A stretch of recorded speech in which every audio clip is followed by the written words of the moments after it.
All right, welcome back to the channel. So in this video, I'm going to talk about this battery charger and how we have been charging these M1161 and M1163 growlers, the problems we've had with different battery chargers, with jump packs, stuff like that. And I found a solution. I found a really good battery charger. So let's get into this.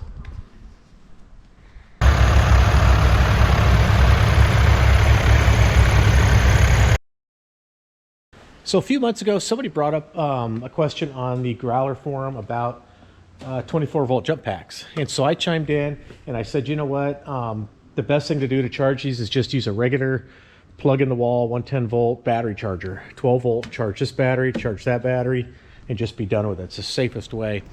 Because when I first bought this thing back in 2020, when I bought it from GovPlanet, I bought a battery charger on Amazon, and it was a 24-volt one, and it was pretty handy. I could just clip it right on here. I had it marked, positive and negative, and then charge it up. But it was kind of weird. It put like a really weird arc when you'd clip it on there. It would arc funny, like way different than any other battery charger or jumper cable or something like that. And then I burned up one of my electronic controls in here, and so I just threw that thing away. I thought this thing's just a piece of junk. It's trouble waiting to happen. Then I bought from Schumacher, I bought a 24-volt jump pack. Very expensive. They were like 280, 350 bucks. I forget, something like that. 3-4 months go by, it quit working. One of the cells inside went bad. So I contacted Schumacher. They replaced it. They sent me another one. And a few months later, it was junk too. So I just gave up on those. I just got rid of those. And we've just been charging 12 volts at a time. So the way this works, actually, so we have 24 volts. It runs most of the systems. But we have systems like the suspension system, a couple others that run off 12 volt. So you have this smaller cable that comes off the first battery. It grounds to the frame, comes off here. It's got this small one that goes off and goes to a breaker, and then scatters to go to all the 12 volt stuff. And then it also comes across to the negative on the second battery, and out the positive, you'd have 24 volt coming out. It's got an equalizer unit so that when this thing's charging at 24 volt, 24 volt from the alternator comes to here. It charges both of these together as 24 volt, and it also comes back and it charges this one as 12 volt, which is key because if you run a 24 volt system with series parallel batteries and you think, oh, I'm just going to steal 12 volt from the first battery, well, it's never going to charge all the way up again. The more you use it, the more damage you do to the battery. A good way to do it, I think what they should have done was just run a transformer or like a voltage reducer off of it, just to steal 12 volt out of 24 volt. But that creates heat, they have issues. So they put this equalizer on there, which works good. It's a good unit. So that's roughly how this is done, how the 24 volt, 12 volt works on this and how the charging goes. And then so after, it wasn't even maybe a month after I commented on the forum, that I was looking on the Viver app, and I've been buying too much stuff on Viver. They've got, some of the stuff is just typical, China-made tools and whatever, diagnostic tools. I mean, anything and everything, actually. They sell kitchen equipment, they sell lawn furniture, they sell just everything on that app. But as far as, stuff around the shop, most of it's really good stuff. Like, I bought this little sweeper right here. If you buy the name brand of this sweeper, it's like 400 bucks. I got this from Viver for like 45 bucks, and it works great. They have a lot of really good stuff on there now. And so I was looking through there, and I ran across this battery charger. And they call it a forklift battery charger, a 24-volt forklift battery charger. And what got my attention was this plug. This plug plugs directly into our growlers. We have the NATO slave to be able to charge, and we also have this umbilical to be able to charge here or plug the winch in. And you can use this to jump start other growlers. We have umbilical cords for it that came from GovPlanet. They came in, a lot of the growlers had them in it when when guys bought them. And so it's a legitimate 24 volt way to plug into this system. And so when I saw this with that on there, I'm like, that got my attention. So I bought one. The list price, I think, is like $160. If you make an account with them, I think it's like $130. I've got a commercial account with them, and the more stuff you buy, the bigger discount you get. So I'm getting these things for I think I paid like $110 or something like that for this one. And then what I did is I bought 2 more as well, just because I didn't know what the tariff stuff was going to happen, if the prices were going to jump up. So far, it looks like they haven't, but I've got 2 more. They're still in the box, sealed up. So if anybody wants to buy one of them, just contact me. I'll sell it to you we'll come up with a really good price, cheaper than you get it from Viver. Or if you just want to buy direct from them, I'm going to put a link in there. I contacted Viver and I asked them, do you guys have an affiliate program? And they do. They don't give me stuff to do videos on. I have to buy it. I get a discount on it when I buy it, but then I could do the video. But then the thing is, I'll get a code to put on there so that you guys can buy it and save like 5%. And then I think they kick back a couple percent to me or something like that. I'm not making a bunch of money. I'm not doing this to make money off of you guys. I'm just doing this to help. That's all my videos have been about, with all the military stuff I do and the Caterpillar stuff I do. It's always just to help, to teach you guys how to fix your own stuff, how to approach repairing stuff on your own. And so that's why I'm doing this. That's why I have this in here, or that's why I have this on this video. So let's turn it on. And first off, it comes up. It says it's an OLED display or something like that. It's a pretty clean display.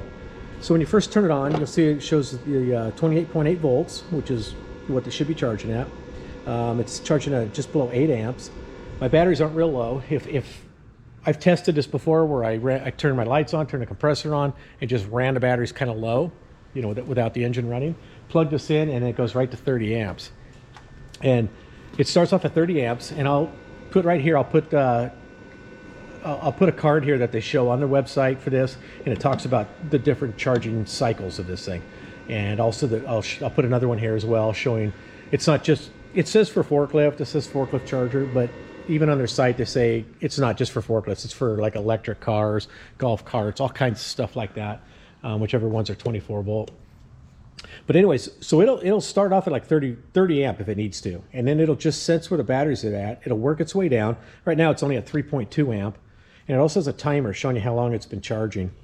And this thing will actually just kick all the way down. When the batteries are charged up or they're at their peak, it'll just stay on as a maintenance charger. So you could just leave it on, you could just leave it plugged in.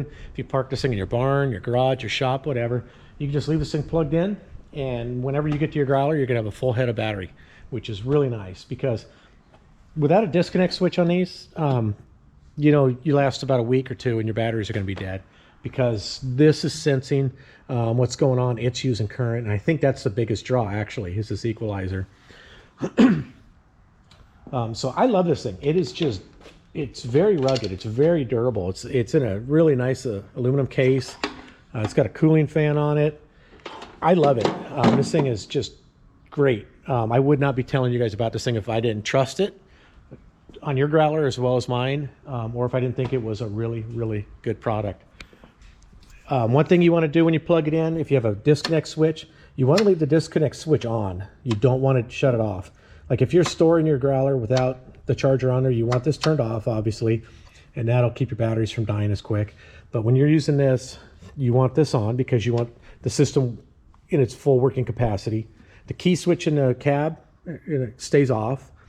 It stays off, but you want the disconnect switch on, and that way the 24 volts is coming back to the equalizer, and it's going to charge this 12 volt battery, and it's going to charge this 24 volt set at the same time.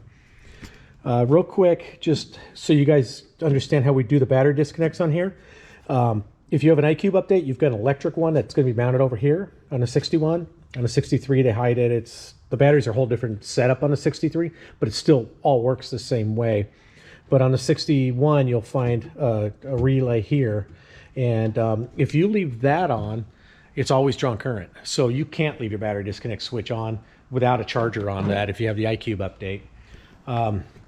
But anyways, how we hook it up. Now, normally on a 24 volt system, we always hook it up, or on any system, we hook it up on the ground. On this, you can't do that because you're a 12 volt system. If you disconnect your ground, you put your disconnect switch here, and then you leave your switch off and you try to start it, or you try to work some of the controls, you can fry some of the electronics because it disrupts the system. It's not how it works. On this setup, it seems so backwards, but this is the way it is. We disconnect the 24 volt hot, and once we do that, the whole system's dead. Even the 12 volt stuff isn't energizing. I'm not exactly sure why or how, but that is how I discovered this early on before I got an iCube update one in the shop. But then once I started seeing some of the 1163s mostly that came with the iCube update, that's how they were. They were disconnecting to 24 volt positive. I had one growler where I had it wired like this. I sent it off to them. They decided to change it, hook it to the ground, and they fried some of the electronics. So that's how you want this. You want to disconnect it at the positive. So now while this is plugged in, I want the disconnect switch on, and I want the key switch off, and I can just leave this thing. And so right now it's at 1.8 amp hour. If I come back in a few hours, or just come back and look at it in the morning, it's going to be either like 0 or just like 0.2 amp or something like that. Just maintenance charging it. It's not boiling the batteries or nothing like that, because it's monitoring the batteries, so it knows where they're at, what the state of charge is, and it won't overcharge them. So anyways, look in the description. I'll have the link there for the affiliate link for you guys to be able to get a discount. But if you want to buy one off of me, one of the 2 that I already bought, I'll just sell it to you for what I paid plus whatever it costs to ship it to you. I just bought them because I kind of wanted 2 in here, and I still might keep a second one because I'd like to keep one plugged into mine. And then we've got this other, like the 61 sitting here that we're working on. Well, we're diagnosing these now. We used to, like on mine, I put a permanent line here for the air, so we could just fill it up with air and diagnose and run the systems. But when they come in here, I disconnect this line, we put a T in there, and we run the shop air into it, so we can, work on the suspension system, the rear steer system, and all that, and have a constant air supply. Well, with this now, I just leave this plugged in, and I can leave the compressor on, and that way I know the compressor's doing its job. It's cutting in when it should, cutting out when it should, supplying enough air for the system, and I'm not worried about killing the batteries. So, and it also comes with, let me unplug this, it comes with another one of these that you can mount on your vehicle. So if you don't have a Growler that has this on here already, say if you've got a Humvee, you can mount it on your Humvee, whatever 24 volt vehicle you have. I've got my M1114 Humvee over there. I'm going to hook that receptacle to that one, and then I can charge that with it as well. It's going to work just as good on that, and that's 24 volt, and I'll just be able to plug it right in. So anyways, thanks for watching. Thanks for listening to me drone on about these things. I'm not doing this to make money. I'm just doing it to help you guys out, to help the Growler community out, military vehicle community actually. You guys can put these on any 24 volt system you have. So thanks for watching. Please hit the like button, subscribe if you haven't already, hit the notification bell. That way you'll know when I have videos come up, because I haven't been putting out videos every week like I should be, or like I was. So some of you guys might be missing what I'm putting out. Especially YouTube gets kind of mad at me sometimes if I don't put a video out for a month. They'll kind of punish me by not telling you guys I have a video. So hit the notification bell and share the video with a friend if you would, please. And have a good day.